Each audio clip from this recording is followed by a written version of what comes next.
Hello, and welcome to another fully live Q&A episode of Hacking with Friends. My name is Kody Kinzie. I am a security researcher at Varonis, and today we are running on Pacific time because that's where I am. How about I just start the stream at 1 p.m. Pacific time, whatever time zone I happen to be in, and you guys just get to get a notification. Well, anyway, very cool to have some people in the chat already. I know it's a little later than we usually start, but I find that the later streams actually tend to get a little bit more engagement. So we'll see how things go. I am in Los Angeles this week doing a number of things, including checking out Null Space Labs and preparing for some upcoming workshops that I'm going to be teaching using CircuitPython. So I know a lot of people have maybe wanted to get started like making prototypes and working with hardware, but haven't had a good place to jump off and get started. So I'm planning on teaching a class, an online class with Null Space Labs, I think in 2 weeks now, that's going to be diving into that. So that's why I'm here. I'm enjoying the weather. It's been pouring rain for the last 3 days and flooding.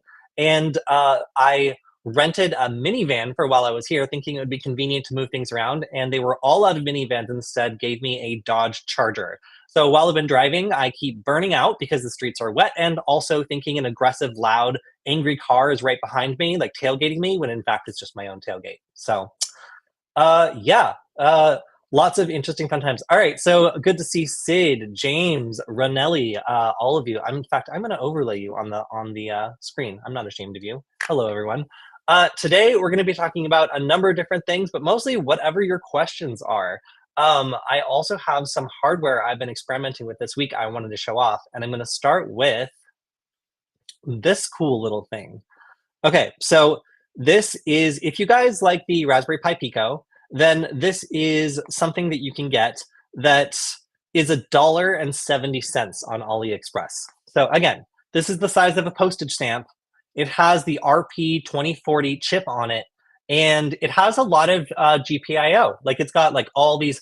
Now I've got a couple critiques. So let's go with the plus. This is $1.70.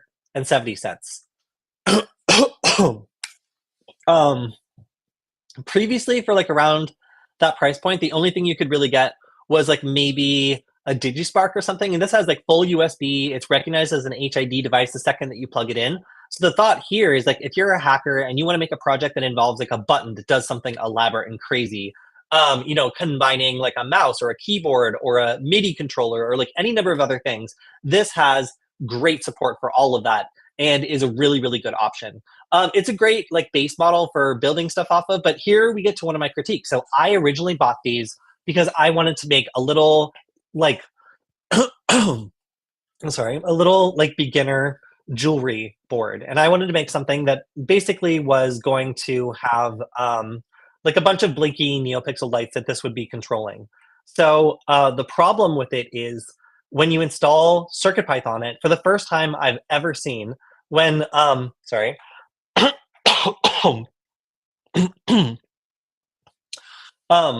when you get CircuitPython installed on this, it actually does not include the NeoPixel library. So that's a little bit unusual. Typically, the NeoPixel library is installed by default, and I'm not really sure why it's just randomly not installed on this one. But you can drag it and drop it, and it just installs just fine.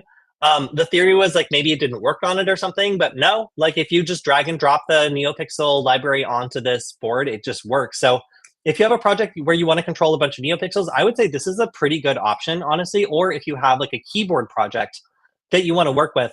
So for me, I'm going to be working with a bunch of kids in a cyber camp, and I want to find a fun 3D printed project where they can put together a couple of electronics and make something really cool.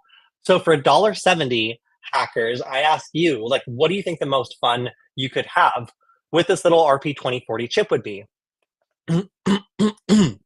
Don't die live on stream. I know. Sorry. Immediately before the stream, I took a big gulp of water and swallowed it down the wrong pipe. So I have just a tiny bit of water that I'm trying to not choke on. So yeah, Jim says bad USB. I started looking on Thingiverse, and I found, for example, this mini keyboard. So you take two of these little keyboard type clicky buttons, and you can put them together in a 3D printed case, plug in a USB controller, and then you end up getting something that allows you to, have two custom buttons to do something, like copy and paste would be an example. Of course, most of the kids at our cyber camp wanted to just like cheat at Cookie Clicker. So as a result, that you would tend to find that people just would use this to cheat at games. But that's fine. Honestly, if the kids want to customize this for whatever they want, like they can absolutely learn how to do Python to create an auto clicker. Your water performed an esophagus overflow. That's correct. That is how I would describe it. In fact, I'm going to drink a little bit more while you guys marvel at this Raspberry Pi Pico keyboard thingy.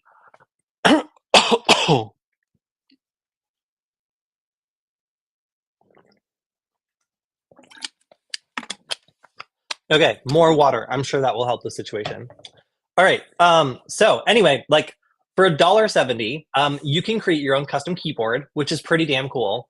And you can also like kind of create like there's this two keyboard situation like very, very easily. And this has plenty of room. This is meant for the Raspberry Pi Pico. And you can get those on AliExpress for pretty cheap too, but I'm just kind of charmed by this super small form factor. Now let me get back to the critique. What do I not like about this board? Well, it has castellated edges. And I was like, oh, that's so cool. I can use the castellated edges to solder this flat on a daughter board. So if I were to design like a cool PCB that has a bunch of like blinky neopixels, then like I would be able to just solder this flat. Well, as one like very helpful user in our chat message about, you can do this depending on how sloppy your soldering is. Like if you really bridge it and make it like, you know, like very, very tall, then I guess you could probably do that. But there's several like important chips here, like some of which might maybe get hot. So I'm not really sure if I would want to do that personally. I think that it might not be the best way of doing it. So for having castellated edges and being sold as something that you can solder flat, I don't, I don't know. I don't know if I believe that. I think that it may not actually be good for that. So if you want to lay this flat on a board and use these castellated edges, you're probably going to be out of luck. And just to make sure that like the manufacturer does know the right way to do this, like I got these ESP32 S3 boards that are also WaveShare modules. And look at how tiny they are. They're so incredibly small compared to even an S2 Mini. Like it makes an S2 Mini look big. And it's flat on the other side. So if I wanted to use these castellated edges, it would be totally possible for me to solder these on and be able to like plug this into like another board and have it be super flat and super slim. So I'm a little bit disappointed, honestly, that these like $1.70 ones like cannot do that because it makes them a little bit less useful for some projects, but whatever. For the price point of $1.70, like if I really wanted a flat module with castellated edges, I guess I could just go up to a Raspberry Pi Pico.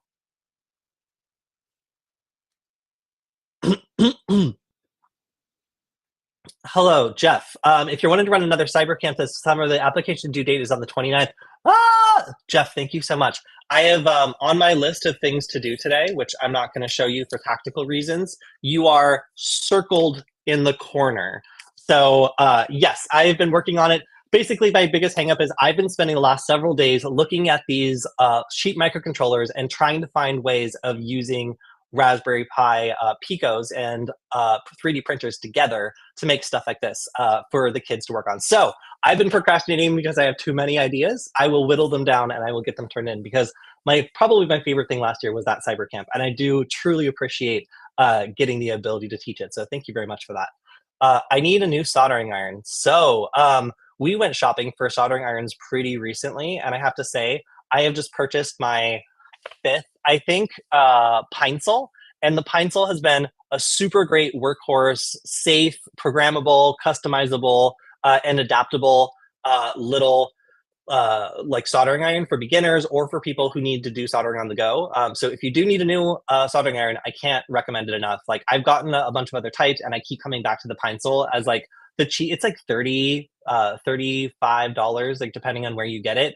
And yeah, I now have like 3 of them and I just like don't hesitate to buy them because once you start getting into that cheap price range, you start getting soldering irons that either don't turn off automatically or have this like evil little yellow knob that gets caught on stuff and turns it all the way up so that the soldering iron turns like bright red and basically ruins the tip. So yeah, like if you're buying a soldering iron, especially if you're buying it for like camps or other stuff, We managed to get the Missoula Makerspace to purchase nothing but pine soles, and they've been super happy with it. And me, as an instructor using them, have also been super happy.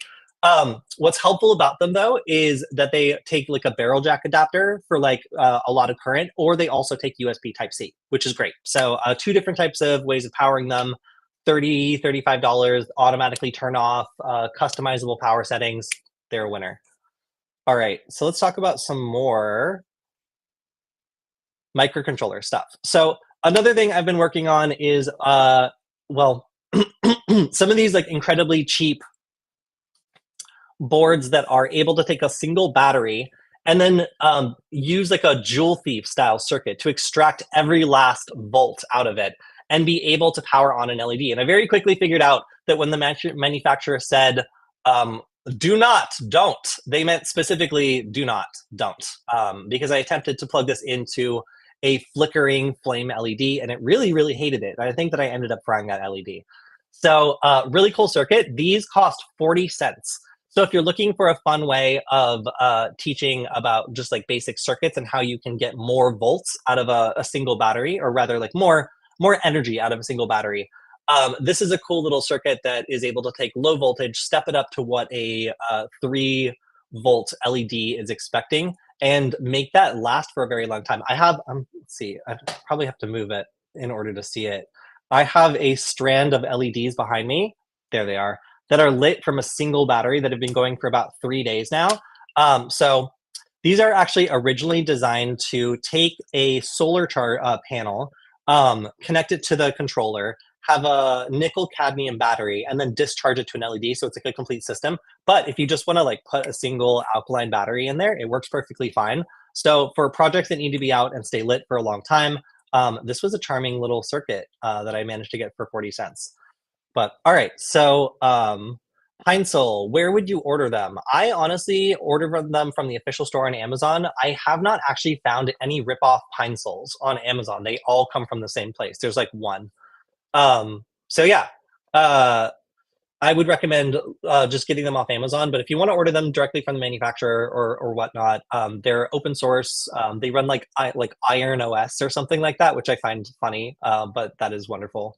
But yeah, so highly recommend those, and definitely something that you're going to want to check out. So another thing I've been obsessing about for this camp that I want to do is cheap software-defined radios. So last year we got the kids a bunch of Raspberry Pis, and it was kind of funny because the kids wanted to play mobile games. So like it was like us versus the mobile games, and the Raspberry Pis were on our side because every time the kids started like, you know, playing like an intense mobile game, the Raspberry Pis would get so hot they would like start to they would start to throttle themselves, and the kids would get like mad and they'd have to pay attention because there's nothing else to do. It was funny. But what can you do on a Raspberry Pi that overheats at the slightest provocation? So one thing is like I'm testing out Raspberry Pi 4s this year. They've actually dipped down in price to like $60 or so, and for such a capable platform, I think they might actually be worth investing in. I'm still trying them out. I've got a number of them that I ordered off Amazon, and I'm currently beta testing them to see if they perform too well at mobile games, and also if they do a little bit better when it comes to some of the Linux cool stuff that we wanted to do.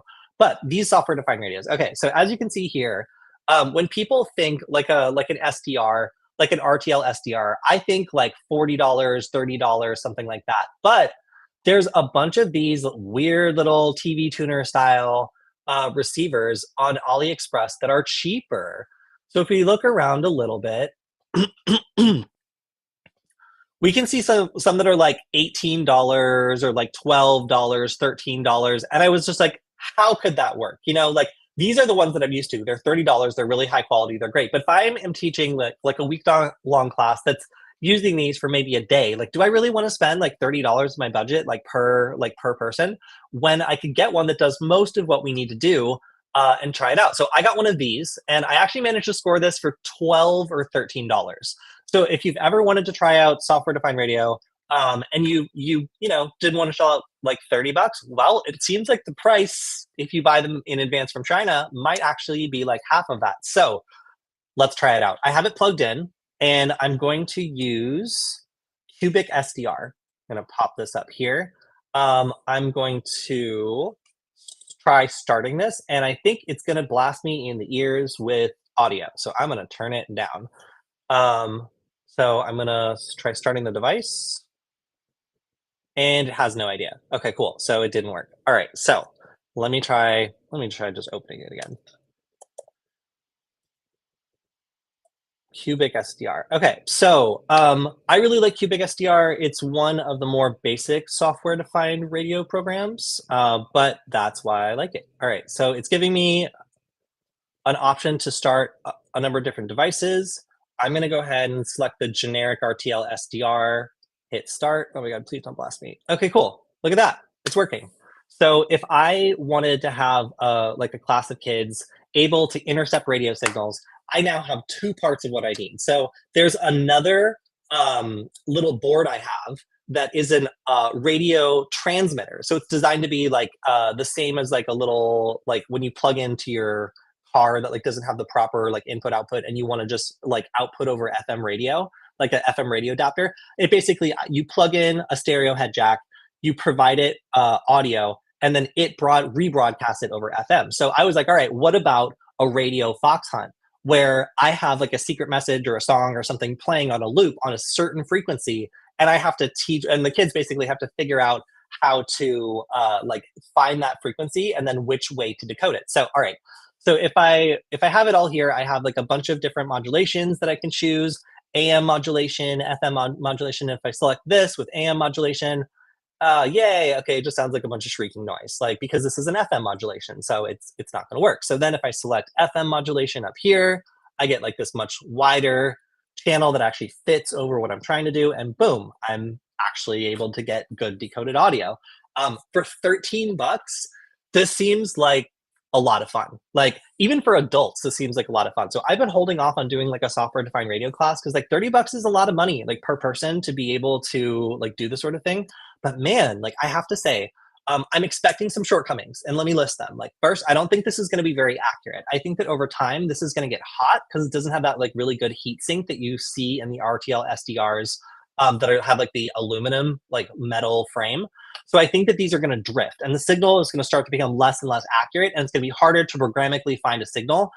This is a problem with these like cheaper chips. I saw a lot of negative reviews, honestly, on this manufacturer, but frankly, based on the performance here, I'm able to receive most of what I need to receive. So what I'm curious about is how these perform for ADSB. So the other thing that I wanted to teach the kids was like how to pull down an ADSB signal, or basically how to listen for aircraft. So being able to make sure that does anybody in the audience remember what the standard ADSB broadcasting frequency is? I think it's like 900 something megahertz. But I'll check it out if anybody knows. I'm literally doing research on SDR from my work. Oh, well, then you know the challenge of finding like a good, cheap beginner SDR that doesn't have like serious, manufacturing problems when it comes to like maintaining a good frequency or whatnot. These might not be good for production things, but I think for beginners, I wouldn't describe this as like a toy SDR, but I certainly wouldn't describe it as like a serious one you would want for like a scientific project. I think it's like somewhere in the middle, like an amateur SDR, I guess I would place this as. Um, what frequency range can it do? Yeah, I think the less expensive devices tend to have narrow ranges. Yes, I'm convinced that this is just basically made off of that super popular like TV module that like is in Eastern Europe, where they just repackage it into this and like ship it out as cheaply as possible. So it's not like specifically designed for this, and it doesn't actually say. So I'm gonna have to see what the range is actually, and see if I can identify what the top of the frequency is. So let's see. Let's go and find out how high we can go before we stop seeing stuff.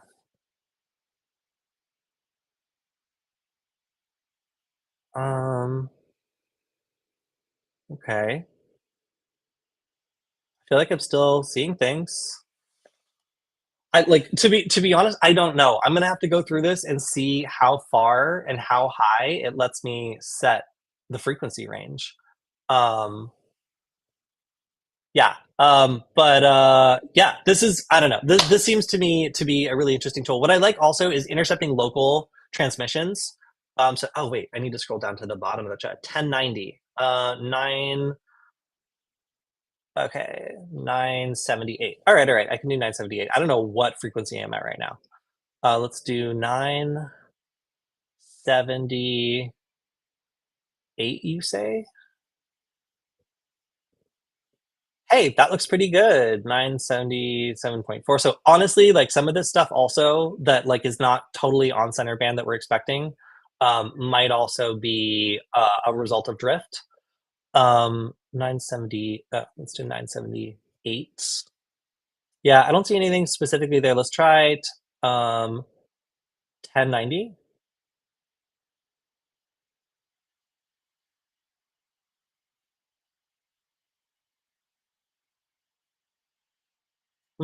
Oh, hey, look at that.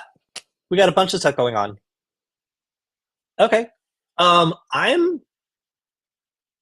pretty pleased with this, honestly. Like for something that's 13 bucks for teaching some beginners about basic concepts. I don't know if I could do so for an advanced class. This is what I would want to cover. I would want to talk about how you could take like an encoded but not encrypted digital transmission and be able to play that. So that involves piping like the data from these transmissions into another program, which then decodes it and pipes it out as audio. Little bit more complicated. I don't think I would teach that to kids.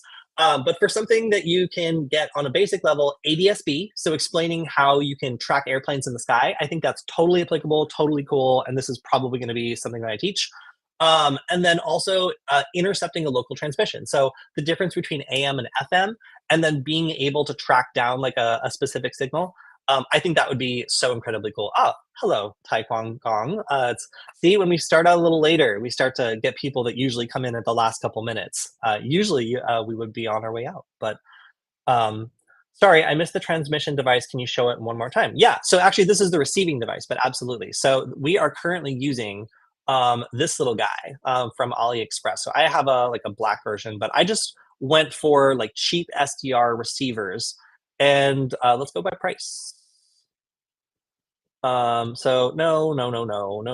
All that's too cheap. That's too cheap. This is the one right here. So this is the SDR I got. You can get them for 13 bucks and the shipping is 96 cents. So it's like $14. And oh, and look, it's an extra 2% off with coins. Yeah, so if and also I got this CD and I was like, first of all, no way am I putting this like random CD from China that's all small like into any CD drive. But second of all, like I would need to find a CD drive in the first place. So this didn't require any drivers in order. Yes, yeah, it does.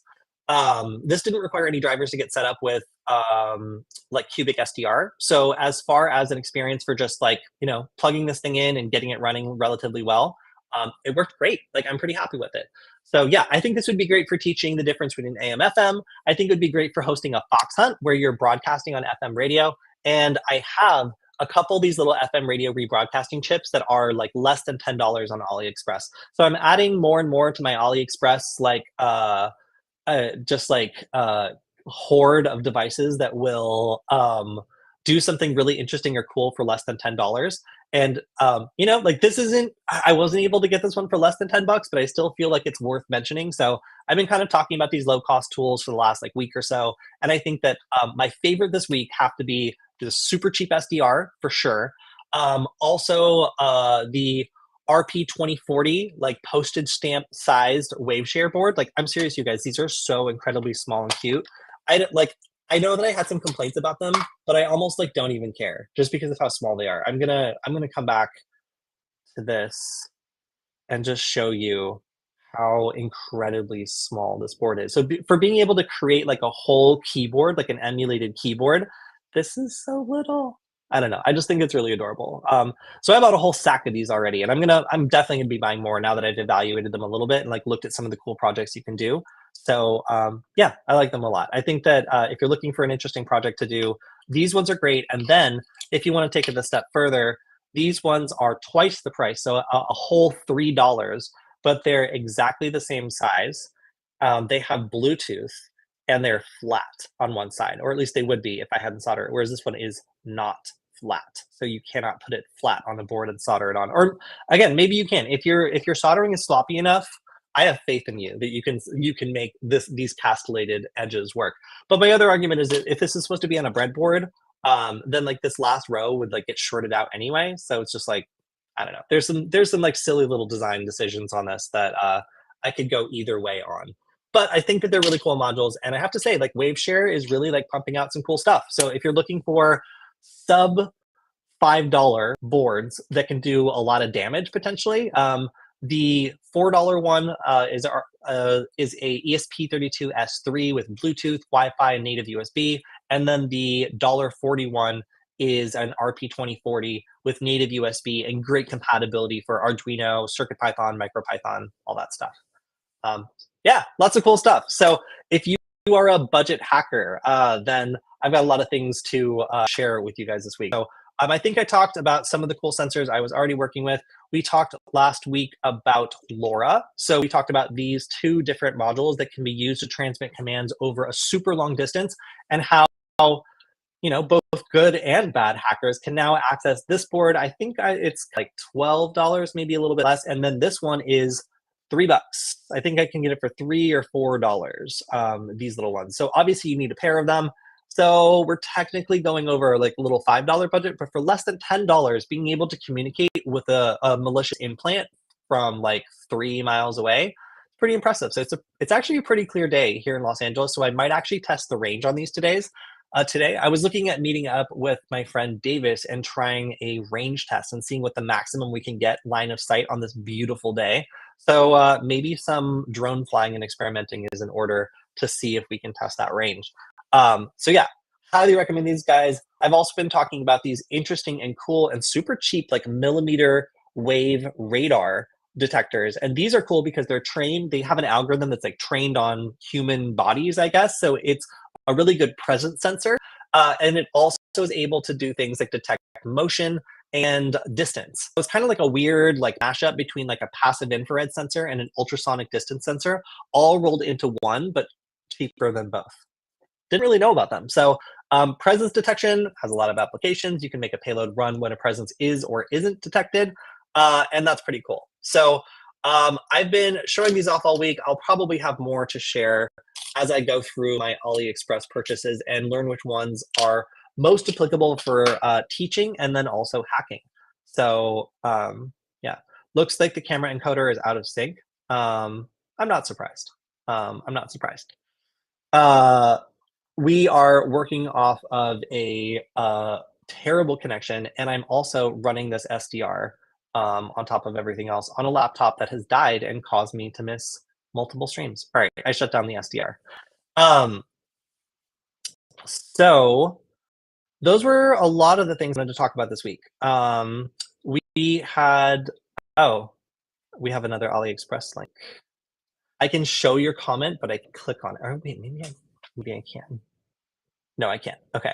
But I also wanted to kind of tease, like we have a new video coming out very soon on the Security Forward channel that I'm really excited about. So as most of you know, I went and taught a bunch of classes at the C3 conference, and they have a very, very strict filming policy. So I had to be very careful about all the B-roll that I was shooting. But we finally finished cutting together the footage from the C3 conference and going back and making sure that there's no faces in it that are not supposed to be in there so nobody gets upset. And we have a video coming out for anybody who hasn't been to the C3 conference. Amazingly, even though it's a big hacker conference in Europe, like a lot of people haven't heard of it, especially American hackers.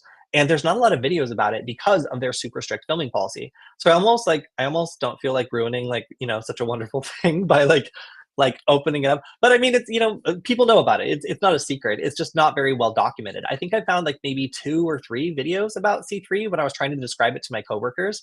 So we're gonna make the 4th video about the C3 conference. So we have footage of some of the art, we have footage of the culture, some of the workshops that we did, and then we're also highlighting some of the best talks from C3. So, oh my gosh, I'm trying to think of some of the names. What I learned from Loeb, which was accidentally generating like super unsettling like AI demon memes while working with image generation models. We had sucking dust and cutting grass, which was about hacking like service robots and how there was like a clip of it from when apparently like the NSA or something reached out to the researchers and like, wait, could we use these robots to spy on people and identify people with the cameras? It tons of interesting workshops, tons of interesting talks, and I highlight the best ones, all of which were recorded. So stay tuned for that. I believe we'll probably, I saw the last draft and it was looking almost done. So I imagine um, if we don't release it this week, it'll be probably like Monday or Tuesday next week. So just stay tuned. You'll see the video drop, but it's one of my favorite videos we've done in a while. If you saw our video talking about the last conference I went to, the Hackaday SuperCon, then this will be a familiar treat and something that lets you know all the reasons why you might consider going all the way to Hamburg, Germany for the C3 conference next year. Um, I look excited today. It's fun to see you happy. Yeah, no, okay. So first of all, I've been getting really good sleep here, so that probably helps. Second, it's finally stopped raining. So this is the first time in the last like week where it hasn't been like pouring rain. And yeah, no, there's a lot of really cool stuff I've been working on here. I've met some really cool people. I've been working on some interesting collaborative projects, and we're so close to a bunch of like updates that I want to announce about just like hardware and other things that I've been working on for like a year. I've got like a bunch of prototypes like in this bag that like I'm working on getting finished that I think we might actually have the first orders in. So yeah, it's been a really good week, and overall it's been a lot of fun. Um, All right, James has identified a $5 73 cent Raspberry Pi Pico, 4 MB flash on. Oh, I think you're transcribing that link that I can't click on. Yeah, no, these like cheap like Raspberry Pi Pico and just generally like RP2040 boards are really really nice. And I prefer to have Wi-Fi on board for a lot of the things I want to teach. But for example, for the Python classes that I'm considering teaching for adults, like I would like to include some things like how to connect to a Wi-Fi network, how to do a network check, how to turn something on and off like over Wi-Fi, how to log something like logging data, like or temperature data, or like gas safety data, like or whatever like sensor I'm using over Wi-Fi, connecting it back to like some sort of service where I can graph it or like look for abnormalities or alert if something happens. Yeah, so like those are all things that I would really like to start teaching, and you can't do that with the like $1.70 or $1.40 board, unfortunately, because it doesn't have Wi-Fi. But that's okay. Like there's plenty of other things you can do, and I think keeping it specific and maybe just focusing on that like little like keyboard project where you like each student gets like two keys, 3D printed case for it, and then like they wire it together, and then they have like a customizable like macro like two key set. Like I think that's cool. I think that's honestly probably what I'll do. Um, Thank you also to everybody in the audience for helping me crowdsource my like camp slash workshop ideas. Like I think I always adapt what's out there in terms of like being able to make cheap educational material that anybody can follow along with on the cheapest possible devices. You know, like I don't like when I started making the Nugget, like I decided to not make it like the Ponagachi, which is using like a full like Linux computer. Like I decided to make it based on like materials that can be sourced relatively cheaply, and that's the only reason we were able to keep making them during the great chip shortage, because everybody using like fancier stuff like was in a tough spot because it just wasn't available. So using the lowest possible cost materials has always been like a fascination of mine, and that's why like I'm so up on like making sure you guys know about like the best and cheapest hacking stuff out there. Even if like a color sensor might not seem like an offensive tool, you never know what people are going to figure out or what people are going to do. So like knowing that, you know, on the palette of things you could hack with, there's like a $2 or $1 color sensor or something like that, you know, it's always useful to know. CCC has their talks up on their YouTube channel, which is called Media CCCDE. That is correct. So in the video that I put out, or that I will put out by late this week, early next week, I'm going to go over what my thoughts are on the best of those to check out. There are so many of them, and a lot of them look really, really good. But little preview, since you guys are on the stream, the talk on Tor censorship, really, really good. The talk on Roombas and like other devices getting hacked, really good. The ones on the Polish trains, like having the manufacturers being all sketchy and like bricking the trains anytime they brought them to a third party repair yard. super good. And also the researchers got sued. So it's kind of like, or were threatening to be sued. So it's kind of like an act of solidarity to like watch the talk at that point if they had to like go through that experience just to bring it to you. Um, and there's a couple other really good ones. But yes, make sure to watch the video that I post on like highlights if you want to see some of the best talks to watch. If you don't want to go through every single one, otherwise, feel free to go through all of them. I think that I don't attend a single talk at most workshops because, or sorry, at most conferences because I'm doing workshops. You know, like I'm like my first thought is like, how many workshops can I do, and like how many people can I meet via teaching? Because that's what I like to do. I think it's like one of my favorite ways of being introduced to people. So I never see anything live, and I kind of have to rely on like recommendations to figure out which ones are best to check out later. But I've seen most of these videos now, and I'm pretty confident that any of them that you want to watch are pretty good. There's one on furries as well that's like a pretty funny talk. So yeah. Are you no Lockbit group they catch today? I've heard about this, and we're going to talk about it on the Friday news stream. But yeah, there's been a lot of activity around like Lockbit, and I definitely will be discussing that later. I remember the chip shortage; those were dark times. Yeah, like I remember the days of 200, 300, even $400 Raspberry Pi kits that used to be, you know, like 30 or $40, like in the months before. So yeah, I do not wish to return to those times. They were dark times. Um, Hacking a Train was a good one. Yeah, that was my favorite. Yeah, I have to say that was like by far the I think the best talk. If only because like the manufacturer reacted so strongly, but the evidence was just there. All right. So I am my own producer, so I'm gonna turn this back on. And I know that there were some other things I want to talk about. So first, yes, that's very small. Yes, don't do that. Okay, so I saw something that I thought was such incredibly cool art, and I've been really looking for ways of making like PCB art or making these small little things that don't need programming. So, for example, we made the Meow Mixer board because it's a way of getting beginning soldering students to make something beautiful, adjustable, customizable, without actually needing to have like a circuit in there. And that's cool. It just simplifies things, makes it cheap.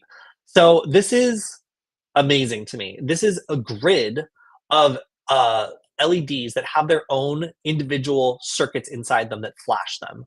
So like it's super, super simple. And I just have to say, like, these don't have a clock. So they go out of sync immediately, as you can tell. So they start out initially like mostly in sync, but they immediately start to like drift out of sync and create random chaos on the like appearance of a screen. But these are all just individual like blinkers blinking their very best at like whatever time they feel is appropriate to blink. So the result is this like really, in my opinion, like beautiful, chaotic, like random, like genuinely random display that isn't using like the random library of like some microcontroller to control the randomness. It's literally just using entropy in the manufacturing of the chips to create randomness. Um, I don't know. I think that that's so cool. So if you're looking for ways of integrating randomness into your project, this to me was one of the coolest ones I've seen by far. Like I know that the downside of these chips is that like the little blinky LEDs with their integrated blinkers like are not able to stay in sync with each other. But I never really considered the artistic potential of using that defect to actually create emergent randomness and then within that emergent patterns. So I don't know. I think that this is so cool. Am I the only one that's seeing swastikas? Listen, emergent random patterns can't be. I mean, we're pattern seeking humans. Yes, I'm sure that amongst the other things that are being created there, there are potentially some other images. I do not think that it is intentional, but yeah, I am. I don't know. I'm really charmed by like anything that uses like emergent properties to like create complexity. So seeing projects like this that do like jewelry or other things using LEDs, I just love these like small random pieces of potential. So another thing that I also wanted to shout out was these interesting 3D printed potentiometers. So I was considering using these also for a class I'm thinking of teaching. And for something that's either able to act as like an improvised potentiometer or to just teach people how a potentiometer works, these are clicked together potentiometers that have spaces available for the wires and everything else that needs to make contact, a wiper, and then allow you to use a pencil and a piece of paper to basically cover a strip with the graphene from the pencil and connect it all together. So I thought for that of all the like improvised 3D printed projects that you can teach electronics with, it would be pretty cool to use something like this to be able to get people to build their own electronic component, understand how it works, and then see how like something very, very small that they're using like works on a larger scale. I thought this was absolutely charming. Like enlarging like a common electronic component, making it so that you can make the active part of it with like common classroom tools, and then being able to have everything get linked together. Like this to me is a super, super cool electronics project that can allow a number of different things to be controlled. So yeah, like with a little bit of amplification of signal, I think this could be used as like a dimmer or like a lot of other things. I don't remember the resistance range, but it's within like a useful resistance range. Um, all right, there we go. That's nice. But yeah, so like this was something that I found for 3D printed projects where you want to, for example, control this light thing or whatever. Like being able to make components out of 3D printed parts and commonly available tools, super super cool. So I have to give Hackaday a shout out for this in terms of just like showing off some really cool stuff this week. Self self-made electronic components that also teach with a 3D printer and a couple basic supplies. Super super cool. If you look for a pattern that isn't there, you can still find it. Yeah, that is why humans are amazing. Budget RNG. Yeah, that's exactly how like, the same way that they have like those lava lamps at Cloudflare, like providing entropy. I feel like these out of sync, like blinking LEDs that also respond to environmental attributes like heat and voltage and like other things like that. Like all of them, all those things of like natural entropy like come together into kind of like cool displays. So it's not exactly a lava lamp, but it isn't not as cool as a lava lamp. I guess that's all I can say. Somebody made a 3D printed microphone. That would be an incredibly cool project. Yeah, as you see, like I've been shopping for these for a while, trying to figure out like what kinds of stuff would be the most interesting to show off, and I think that this definitely qualifies. All right. So does it have detents and do they feel good? I have not printed it out yet. So I actually have a Ender 3 Pro here with me in Los Angeles, and you guys are going to be shocked to hear this. It doesn't work. The screen just stopped working for no reason. Actually, it had a thermal runaway, and then now the screen will no longer power on, and I don't know why. So I've connected it to a Raspberry Pi powered with Octoprint, and I'm going to try just running the entire printer remotely blind and see if I can still print on it. But yeah, kind of an interesting development. So I'm trying to print a couple of these things to test them out, but I'm away from my precious Prusa, which does the majority of my experimental work because it just works. It's a very expensive printer that just works. So as of this moment, I'm not able to test this out yet. They have a talk at Hackaday about using fabric as a microphone. Really interesting one. Yeah, like what I love about I don't know if you guys have seen the book Open Circuits, but it's one of my favorite books that has cutaways of common electronic circuits that explains like how each one works on the inside. And most ones are like fairly simple devices. Like they're either like little like electromechanical devices that are just shrunk down as small as is practical to manufacture, or they rely on some sort of like effects to like have a very very small active area with just like a ton of fill. And this is really interesting, so understanding like how they work and being able to like extrapolate that on a larger scale is how you're able to improvise these things, because when you get a cutaway of a potentiometer and you can see it's just a wiper on like a resistive strip, then you can extrapolate that in, for example, that 3D printed thing we just covered. So yeah, I think like the more you learn about how these little electronic components work, the more you can improvise them in like either a classroom setting or an emergency setting. But yeah, super cool. Um, MEMS microphones are super cool. Crazy how cheap they are. Yeah. Okay. So that's another thing I've been considering working with. So one of the WLED projects I've worked with is actually ready to accept a microphone and would make it so that it's like sound reactive, and you can make it like react to like music, for example, make it sync up with the music or flash at like certain parts of the music. So that was the idea. I have not gotten it to work yet, but the other thing that I think is really cool about those microphones is apparently they react to light. So if you strike them with like a laser, you can actually get them to register sound.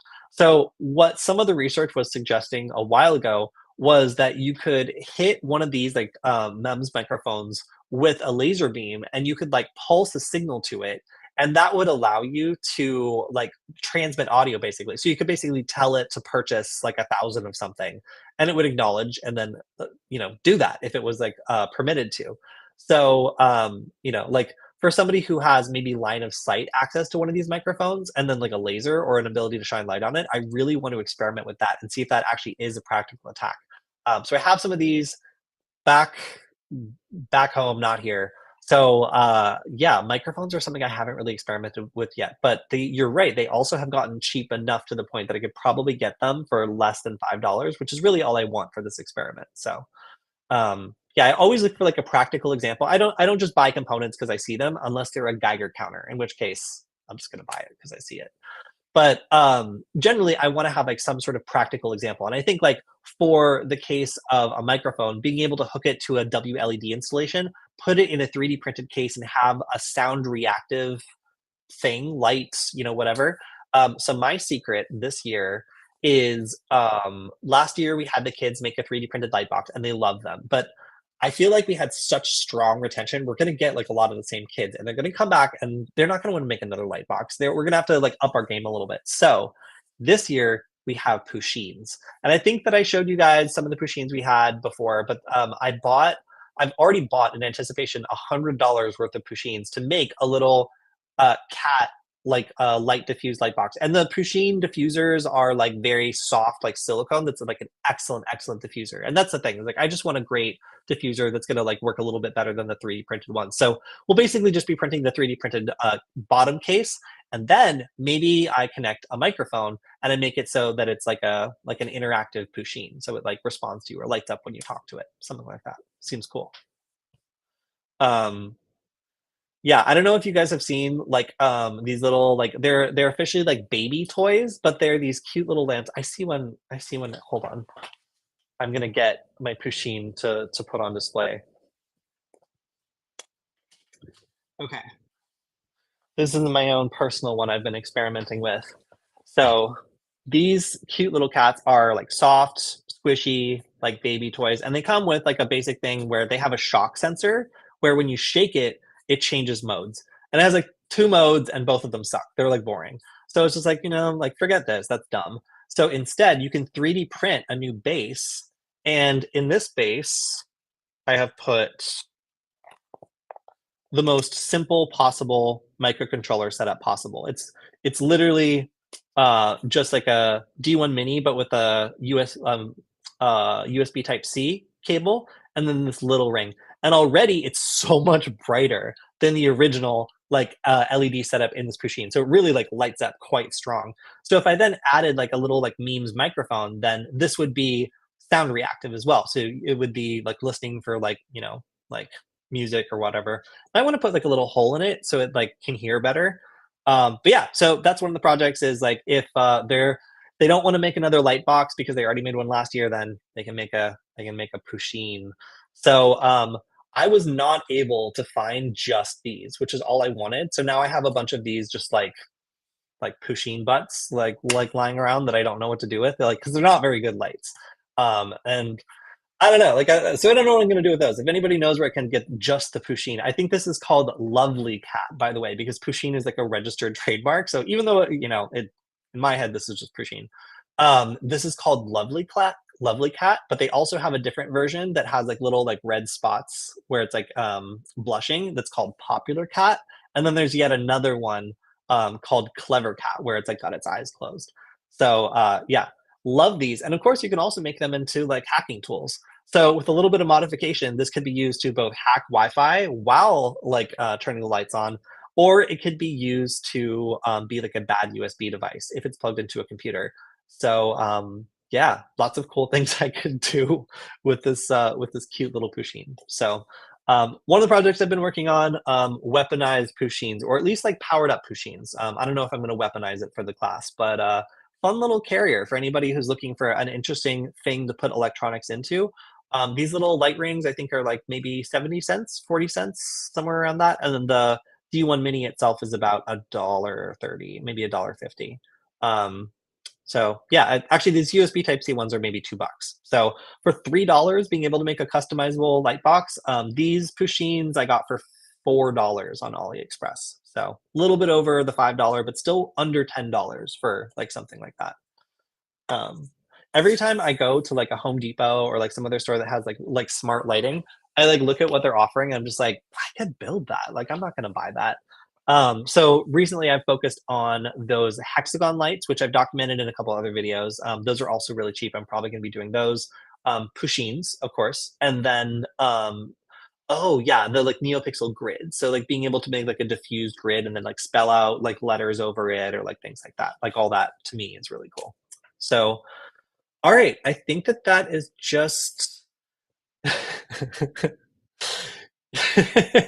yeah, we're not going to make dark boxes on this. We're although I have to say, like the kids like all immediately took to the cyber security part of the class. Where like as soon as I showed them how to make bad USB scripts, they started making scripts called like Computer Cooler 2000 that was just like a hard shutdown, or the Computer Heater 10,000, which just opened up infinite Chrome windows and just tried to make the computer like get as hot as possible. It basically they wrote scripts to just completely break the Raspberry Pis that we gave them, which was good because they got the Raspberry Pis hot, the Raspberry Pis froze, we unplugged them, it was all fine. So, um, all right. So, I think that's all we have time for this week. And if you want a surprise, then check out the next stream where we're going to have on Katspazio, aka Ryan, the creator of the fun Bluetooth hacking and tracking tools on the Nugget, and also a new social phishing kind of tool that allows you to take a Wi-Fi like watering hole, I guess I would call it,